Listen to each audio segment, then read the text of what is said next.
پاکستان بحریہ کی تاریخ میں ایک آبدوز ایسی بھی گزری ہے جس کے کارنامے آج بھی لوگوں کے ذہنوں میں زندہ ہیں، اور اس کے ساتھ ساتھ اس کی پراسرار گمشدگی بھی اب تک کوئی بھول نہیں سکا۔ یہ ہے پی این ایس غازی آبدوز، جو پاکستان نے 1963 میں امریکہ سے لیز پر لی تھی۔ بنیادی طور پر یہ دوسری جنگ عظیم کے زمانے کی آبدوز تھی، جو امریکی بحریہ کے لیے 1945 سے 1963 تک خدمات سر انجام دے چکی تھی، اور پاکستان کو سیکیورٹی اسسٹنس پروگرام کے تحت 4 سالہ لیز پر 1964 میں ملی اور پاک بحریہ کا حصہ بن گئی۔ 1965 کی جنگ میں یہ پاکستان کے پاس موجود واحد آبدوز تھی اور بھارت کے پاس ایک بھی نہیں تھی، اور یہی وجہ ہے کہ اس جنگ کے دوران یہ بھارتی بحریہ کے لیے خوف کا باعث بنی رہی۔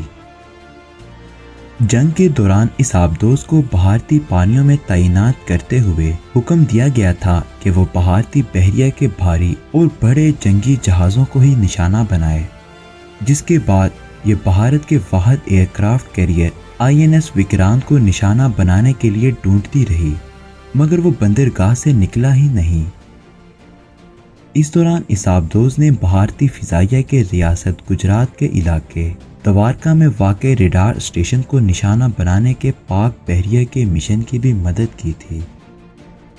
17 ستمبر کو غازی نے سطح پر آ کر بھارتی جہاز آئی این ایس برہما پتر کو 3 تارپیڈو سے نشانہ بنایا اور جوابی حملے کو آسانی سے ناکام بنا دیا۔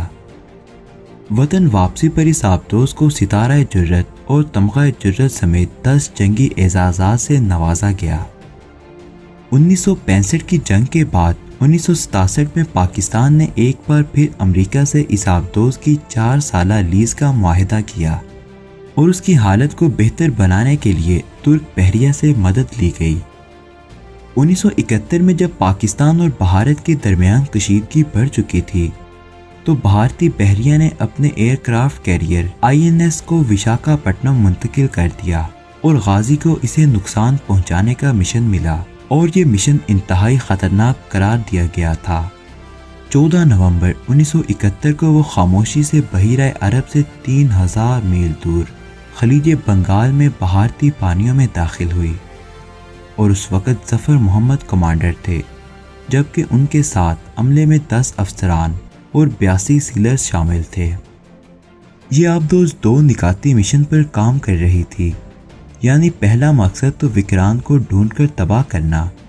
جبکہ دوسرا بھارتی مشرقی ساحلی علاقوں میں بارودی سرنگیں لگانا، جس میں اسے کامیابی بھی ملی۔ اسی مشن کے دوران یہ آبدوز 4 دسمبر 1971 کو وشاکھاپٹنم پورٹ پر سرنگیں لگانے اور وکرانت کی تلاش کے دوران پراسرار طور پر تباہ ہو کر ڈوب گئی۔ یہ ایسا پراسرار واقعہ ہے کہ اب تک اس آبدوز کے تباہ ہونے کی اصل وجہ تاحال سامنے نہیں آ سکی۔ تاہم بھارتی دعویٰ تھا کہ اسے آئی این ایس راجپوت نے 3 اور 4 دسمبر کی درمیانی شب تباہ کر دیا تھا، مگر پاک بحریہ کے انٹیلیجنس نے اپنی تحقیقات اور فوجی معلومات کا تجزیہ کرنے کے بعد اسے مسترد کرتے ہوئے بتایا کہ غازی آبدوز حادثاتی طور پر بارودی سرنگیں بچھاتے ہوئے حادثے کا شکار ہوئی۔ اس حوالے سے غیر ملکی ماہرین کی رائے بھی پاکستانی موقف کی تائید کرتی ہے، جن کا کہنا تھا کہ غازی ممکنہ طور پر ان بارودی سرنگوں کا نشانہ بن گئی جن کو اس نے بچھایا تھا۔ بھارت نے اس حوالے سے امریکہ اور روس کی جانب سے تحقیقات کی پیشکش کو بھی مسترد کیا، جس سے پاکستانی موقف کو مزید تقویت ملی۔ 2003 میں بھارتی بحریہ کے غوطہ خوروں نے غازی سے کچھ چیزوں کو نکالا اور اس کے ساتھ شہید ہونے والے 6 پاکستانی سروس مین کی نعشوں کو بھی لے کر آئے، جن میں سے ایک پیٹی افیسر میکینیکل انجینئر تھے، جبکہ ایک سیلر کی جیب سے ایک خط تھا جو انہوں نے اپنی منگیتر کے لیے لکھا تھا۔ ان سب کی بھارتی بحریہ کی جانب سے اعزازی فوجی تدفین کی گئی،